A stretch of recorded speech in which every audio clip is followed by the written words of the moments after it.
Oh, I'm totally a bummer. I didn't take any video of putting up the insulation. I'm sorry. This morning I put up insulation in the ceiling. And I put vapor barrier on the walls. What I'm going to do now is go install sheetrock on the ceiling because I rented a sheetrock panel hoist for $33,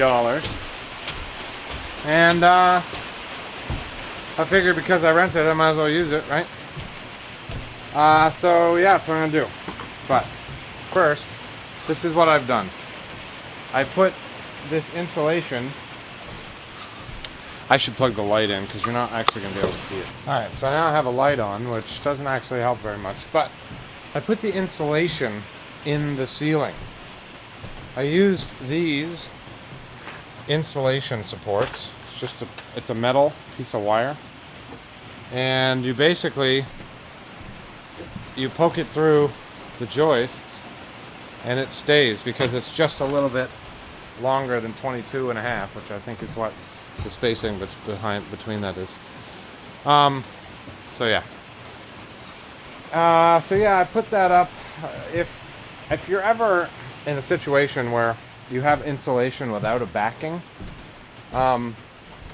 you should either sell it all, sell the house, move to a tropical island, or you should throw it all away and buy insulation with a paper backing. Those are the only two options.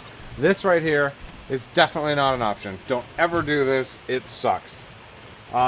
Putting this stuff up, trying to get the support to hold it long enough to get another support. Two people, maybe it'd be okay, but this is an absolute disaster.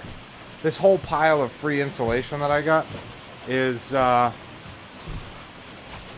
don't know if it's going to end up being worth it in the end, because using this type of insulation is a lot of work. So anyway, I'm going to start installing sheetrock, and yeah. So yeah, those sheetrock cranes, if you've never used one, it's really the only way to put up sheetrock alone. I mean, I've put up sheetrock alone without them, and it's just a pain to put it on your shoulder and try and get the screw in. These things make it so much easier. Although, you do have to remember which side to put the sheetrock on the crane. I screwed that up a couple times. Anyway, yeah, this is a guy sheetrocking. I don't know what else to say. Cut holes around your outlets so that you don't have to dig through the ceiling to find them later. That's all the advice I have. Check it out. I have a ceiling sheetrock. Isn't that awesome? Man, it's so nice to have all that insulation covered up. I mean, I just put the insulation in this morning, but I really wanted to get this sheetrock up before all the insulation fell out, because those insulation supports do a terrible job at holding insulation in. So, I think I might go return my rental, because it's only $22 if I rent it for 4 hours. Otherwise, it's $33 if I bring it back tomorrow. And I'd really like to not have to go back down there tomorrow.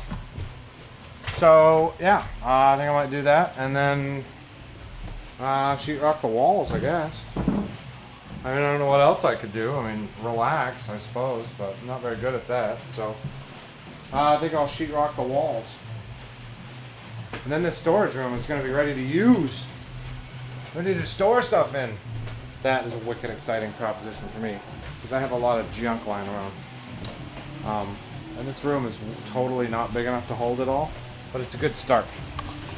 So I built this wall, put the electrical box in for the switch. I put these on here because so many times I've put electrical boxes in, and then when I go to put the damn door molding on, I have to cut the door molding out. And I don't know if it's 1 block or 2 blocks, but I just did not want to have that issue. Not that I'm ever going to put molding in this storage room. But anyway, I remembered, and you should be impressed. Oh, you know what I should do is put an outlet in this wall, or 2. before I go crazy. That's a good idea. I had a good idea. I got one outlet over there, one there in the corner, one there. So I think that should be good. I got 2 ceiling lights, one here, one there. Now, I thought about putting some over here, but if I'm going to be bringing stuff in that's like a mattress, like, I'm going to end up shearing off my lights. So I kept them up high. If I really feel the need to get more light that way, I can always install track lighting and point it that way. Or just a directional type of headlight. This entire wall is going to be shelves for all those Rubbermaid plastic totes that everybody buys and puts all their stuff in and never looks at it again. So I'm going to build a bunch of shelves all along here. And then the rest of it will be probably furniture storage in the middle. So yeah.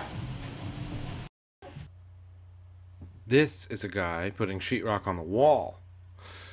Pretty basic. It's pretty awkward wall height as far as using sheetrock, so I just kind of made scraps. I went around the corner. You can see the sheetrock goes up just a little bit. That's because I don't like taping seams on corners. So, not that I'm going to tape this anytime soon, but yeah, and then I put the sheetrock above the door and on the other wall, and I left this wall wood. That wall that you see right there, I left it wood because I'm hanging shelves on it, and putting sheetrock over plywood to hang shelves doesn't really help you at all. So, yeah, stay tuned.